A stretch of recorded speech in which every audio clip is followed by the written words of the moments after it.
Have you ever felt it, that really frustrating moment? You know, when you're a C1 English learner, Oh, definitely. you can read pretty much anything, you follow complex conversations, but then when it's your turn to speak or maybe write something, There's a gap. yes, Yeah. a stubborn gap. You know the English is in your head somewhere, but it just won't come out smoothly, naturally. Right. You're hunting for that perfect word, or you're second-guessing the grammar. Exactly. And it feels like your progress has just, well, stopped. You feel stuck. That C1 plateau people talk about. It's more than just a feeling, though, isn't it? It's a very real bottleneck. Your passive knowledge, all the words, the grammar you understand, it's impressive, but it's outpaced your active skill. Your ability to actually use it. Precisely. You've collected so much stuff, linguistically speaking, but deploying it, especially under pressure, that becomes the real hurdle. That's it. It's like having this huge library in your mind, right? Yeah. But all the books are piled up on the floor and you can't find the one you need when you need it. Good analogy. So, okay, what if I told you the most powerful way to break through this plateau?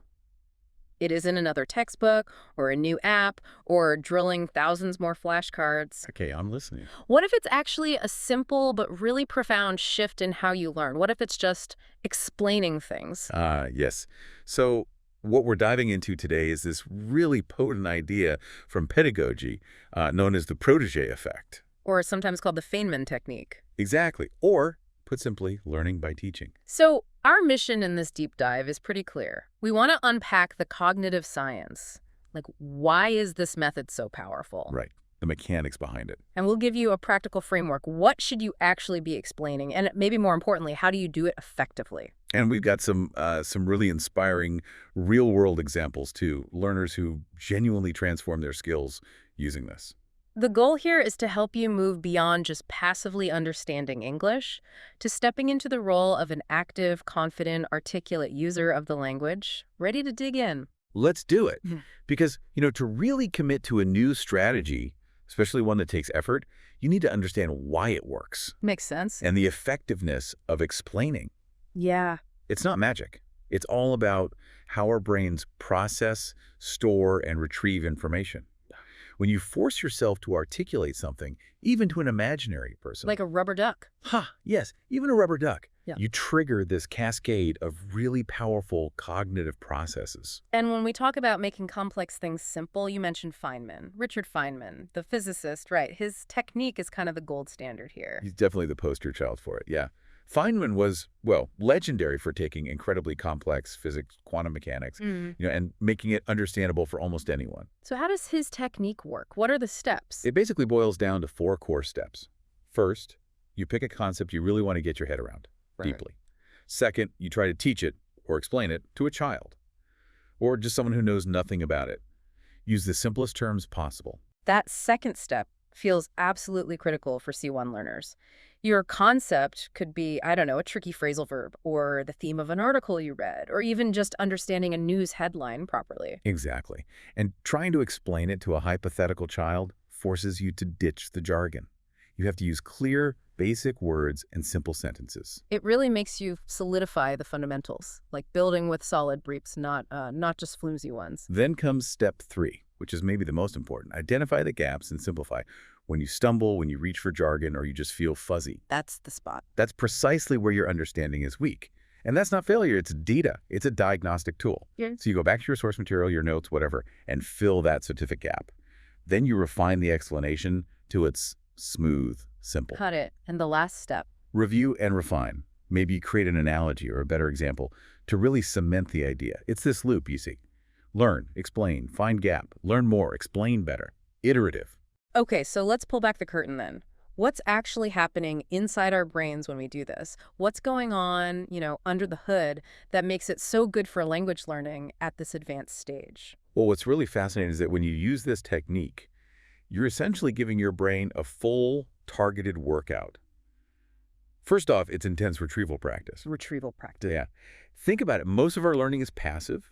We read, we listen, input. But explaining, that's active retrieval. Yeah. You are forcing your brain to pull that information out of storage. Ah. And study after study in neuroscience shows this is way more effective for strengthening those neural pathways than just rereading or re-listening. It's like the difference between looking at a map of a route and actually driving it yourself. Builds the muscle memory for that route. Exactly. You're building the mental highways, not just looking at the map. That feels really powerful. Like, okay, this is something I can actively do to make the language more available in my head. Yeah, it really is. Yeah. Then there's metacognition.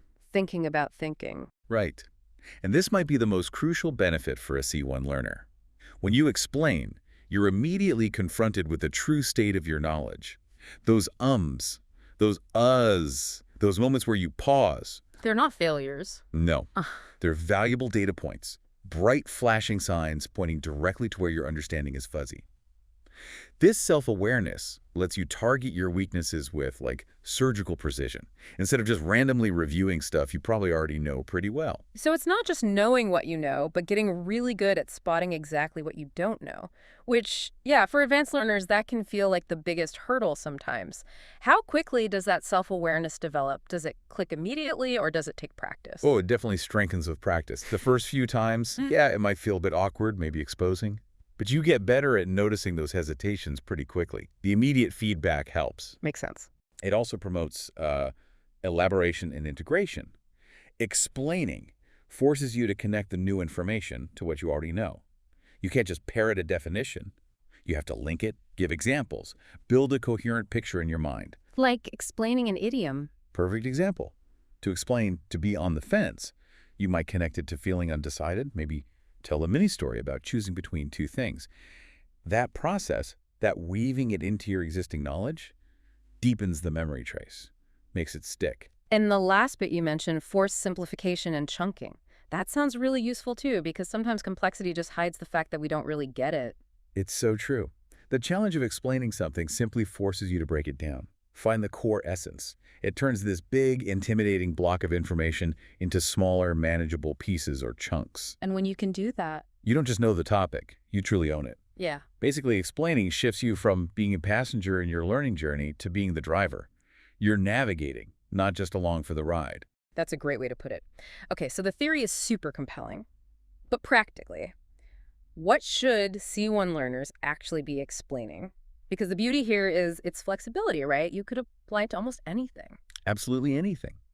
Every part of English, especially those tricky, nuanced bits that really define C1 and C2 levels. First up, granular grammar points. Okay. At C1, you probably know the main rules, but the devil's in the details, right? Mm-hmm.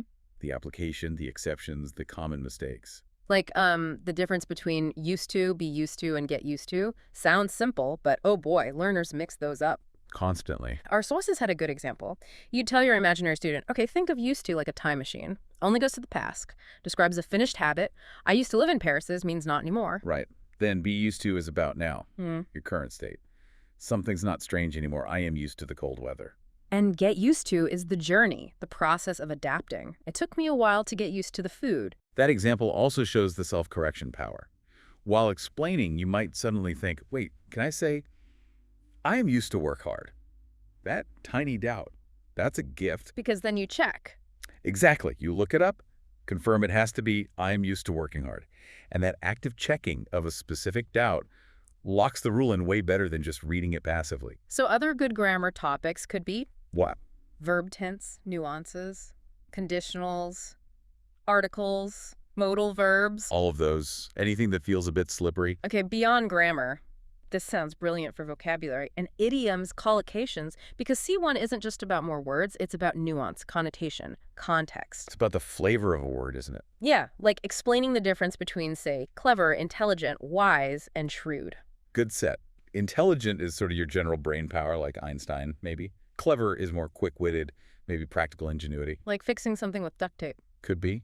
Wise is intelligence plus experience, judgment, good advice.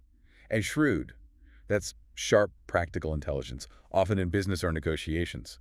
Discerning. Explaining those really forces you to feel the subtle differences when you use each one. Exactly. And you can do this with synonyms, idioms explaining both the literal image and the figurative meaning, or even collocations. Why do we say heavy rain but not strong rain? Explaining that makes you internalize it. Okay, but here's where it gets really interesting, I think, and really personal for you listening. Explaining complex concepts from your own life, your job, your hobbies. Yes. This is where it becomes incredibly personalized and, frankly, powerful. Yeah. You're not just language learner. You're a professional, a student. You have interests. Use that expertise. So if you're a software developer, Explain an API. If you're in finance, explain quantitative easing. If you love history, explain the main arguments about the fall of the Roman Empire. or if you're a graphic designer, explain the psychology of color. See, by explaining something you already understand deeply in your native language. You take away the burden of learning a new concept. All your mental energy focuses purely on the language, finding the right English words, structuring the explanation clearly. Which directly maps onto the skills needed in real-life meetings, presentations, discussions, where you are the expert on the topic. Exactly. So we know the why and the what. Let's talk how, a practical toolkit. Now, the ideal is explaining to a real person, but A hypothetical audience works too. absolutely. The gold standard, maybe, is a language exchange partner, someone learning your language. You explain English concepts to them, they explain their language concepts to you. Ultimate feedback loop. Yeah, that sounds great, but maybe hard to find sometimes. True. So a fellow learner works well too, maybe someone at a slightly lower level. You being the teacher forces you to be clear and simple, and they benefit. Okay, what else? Then there's the famous rubber duck method from programming. Right, talk to the duck. Exactly. Yeah. Developers explain their code line by line to debug it.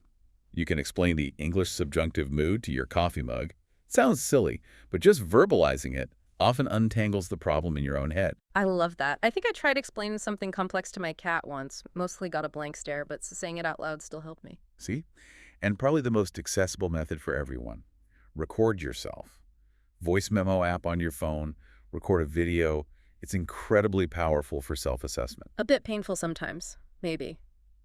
Hearing yourself hesitate. It can be a little cringe-inducing at first, definitely. But you hear your hesitations, your errors, maybe pronunciation issues much more clearly than you do in the moment. It's super effective feedback. Okay.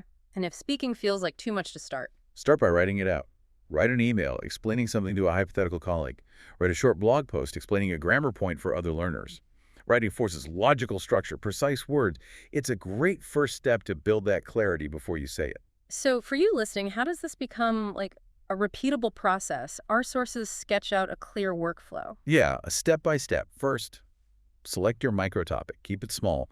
Not English grammar, but maybe when to use indeed in conversation, or what does ubiquitous really mean? Tiny focus. Okay. Second, quick free study, maybe 5–10 minutes.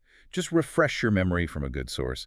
Prime the pump. Then step 3, the first explanation attempt, your messy first draft. Exactly. Talk it out loud to the duck, the recorder, the cat, whatever. Don't stop. Don't edit yourself yet. Just get the ideas out. Embrace the stumbles. This is where you uncover the gaps. Right, because step 4 is pinpointing those gaps. Listen back or just reflect. Where did you get stuck? Use vague words. What question would someone listening have? If you couldn't simply define phrasal verb, that's a gap. Precisely. Then, step 5, targeted research. Another 5–10 minutes, maybe. Go back to your source. But now you're hunting for specific answers to the problems you just found. And then step 6, the second explanation, the refined version. This one will feel dramatically better, clearer, smoother, more confident. Because you've patched those specific holes, this is where the real learning sticks. And for really aiming high, like C2 level, there's a final step. Yes. Create an analogy. Can you make a metaphor for the concept? Like the idiom, a storm in a teacup is like making a huge fuss over spilling a tiny bit of coffee. Creating analogies shows deep understanding and makes explanations memorable. Okay, this is all making so much sense. Let's make it even more real. You mentioned case studies, real learners who use this. Yes, let's move from abstract to concrete. These are real people like you listening. First, Klaus, an engineer from Germany. Okay, his problem. His technical English was great, reading manuals, specs, fine. But in strategic meetings, he struggled to express opinions, nuanced arguments, persuasively. His speech felt a bit flat, lacked idiomatic language, natural flow. So what did he do? He decided to use his expertise. Twice a week, he'd pick one technical thing from work, like regenerative braking, and one business idiom he'd heard, maybe to get the ball rolling. And he explained them. Yeah, he explained them to an imaginary new intern, recording himself on his phone during his commute. So for regenerative braking, what would that sound like? He'd explain how a normal car just wastes energy as heat when braking, right? But an electric car's motor can run in reverse, basically converting the car's momentum back into electricity to recharge the battery. He practiced analogies like braking in reverse or recycling energy until they felt natural coming out. Ah, so explaining something he knew well freed up his mental space to focus just on the delivery. Exactly. Pacing, intonation, word choice. He got much better at using analogies generally, which transferred to business meetings. He started using idioms correctly, confidently. He went from just listening in meetings to actively shaping the conversation. He really found his voice. That's a great story. Who else? Next, Sakura, a literature student from Japan. Her reading and writing, amazing, top level. But speaking in seminars, terrified. Performance anxiety, fear of sounding simple or making mistakes. Totally. Very common at C1. So Sakura started a study blog, a safe space online to write out her thoughts. Each week, she'd explain a key literary idea from a reading, maybe unreliable narrator or symbolism. Imagine an audience. Yeah, other international students like her. So for The Great Gatsby, she'd write a post explaining how Nick Carraway, the narrator, isn't fully objective, how his own biases shape the story he tells us. How did that help her speaking? Well, writing forced her to organize her thoughts logically before the seminar. Simplifying complex ideas made her own understanding stronger. She started seeing her written sentences almost like a script. Gradually, she began contributing more in class, using the phrases and structures she'd already practiced writing. Her confidence just soared because she'd essentially rehearsed her analysis. Fantastic. One more. Final one, Javier, a marketing professional from Colombia. Fluent day-to-day, but he felt he lacked the specific, high-impact vocabulary for presenting marketing strategy or data analysis to senior managers. He'd often fall back on simpler words. Needed that next level of professional language. Exactly. So Javier created a weekly ritual presentation practice. Every Friday, he'd take the most important chart or data point from his week's work, stand in front of a mirror, Mirror practice. Okay. and give a 3-minute explanation. The data, what it implied, his recommendation. He deliberately focused on weaving in powerful business words he wanted to master, like leverage, synergy, optimize, customer churn. It was like a weekly mini rehearsal for the real thing. Precisely. He built muscle memory for using that sophisticated language in a spoken context. The mirror helped with confidence, body language too. When actual presentations came up, he wasn't translating in his head or searching for words anymore. He was delivering something polished, practiced. And the result? He got promoted to marketing lead within a year. These aren't small changes. They're powerful transformations. Wow, those cases really driving home. Okay, so for listeners who are really ambitious, maybe aiming beyond C1 towards C2, how can this technique help with the really fine-grained stuff? Like mastering register and tone, that feels like a huge leap. It is a huge leap, and it's often the hallmark of a truly near-native speaker, that ability to adjust your language based on who you're talking to and the situation. Yeah. You can absolutely use the explanation technique to practice this deliberately. Take one single concept, let's say photosynthesis, just an example, and explain it to 3 different imaginary audiences. Okay, so audience 1, a 7-year-old kid. Right. You'd say something like, plants eat sunlight. They use their leaves like little solar panels to catch the sun and make their own food from air and water. Simple words, maybe analogies they get. Audience 2, a peer, another C1 learner. There, you'd use more standard terms. It's the process plants use to convert light energy into chemical energy. They take in carbon dioxide and water, use sunlight, and produce glucose, that's their food, and oxygen. More detail, standard vocabulary. Okay, at audience 3, a university biology professor, the advanced challenge. Now you shift gears completely. You'd use formal, academic language. Photosynthesis is an endergonic process integral to autotrophic organisms, occurring within the chloroplasts, utilizing light energy to synthesize ATP and NADPH, which subsequently drive the Calvin cycle for carbon fixation. You get the idea. Whoa. Okay, maybe not photosynthesis for everyone, but the principle is clear. It's about practicing that linguistic gear shifting. Exactly. For most learners, maybe it's explaining a work project to a colleague versus explaining it to the CEO, or explaining a news event casually versus analyzing it formally. It's practicing how your vocabulary, your sentence structure, everything shifts to fit the context. You're mastering appropriateness. That makes total sense. It's not just knowing the fancy words, but knowing when and how to use them. What's also interesting here is how this pushes you to think about the listener, right? To anticipate questions. It absolutely does. A good explanation isn't just broadcasting information. It's aiming for understanding in the other person's mind. It's implicitly a dialogue. So you should try and predict what they might not get. As you get better, yes. Start anticipating. If you're explaining the difference between affect and effect, maybe anticipate someone asking, but wait, I've seen affect used as a verb. Yeah, the tricky exception. Right. So you prepare your answer. That's a great point. It can be tricky. Yes, affect can be a verb, meaning to bring about or cause to happen, usually in formal situations like to affect change. But honestly, 95% of the time you need a verb, it's going to be affect. That practice moves you beyond just stating rules into real communication handling nuances, considering the listener. Builds a much stronger understanding for yourself, too. Definitely. So, okay, let's wrap this up. What does all this mean for you, listening right now? That C1 plateau. It's normal. It's that point where your understanding, your passive knowledge has just raced ahead of your active skills. You've built this huge, amazing library of English in your mind over years. The job now isn't necessarily about cramming more books onto the shelves. It's about becoming the master librarian of your own collection. Knowing exactly where everything is. Being able to pull out any piece of information instantly. And being able to explain the contents of any book, any idea, to anyone who asks, clearly and confidently. That's the goal. And the protege effect learning by explaining that's your key. It's your path to becoming that master librarian. Now, it is demanding. It's active work. Sometimes it'll feel uncomfortable. It forces you to face your own gaps, to wrestle with complicated ideas until they feel simple, to turn those jumbled thoughts into clear speech. It really puts you in the driver's seat, like you said. But the payoff is huge. By doing this, you won't just learn more English. You'll forge a deeper relationship with it. You shift from being just a student to being a real user, a teacher, a shaper of the language.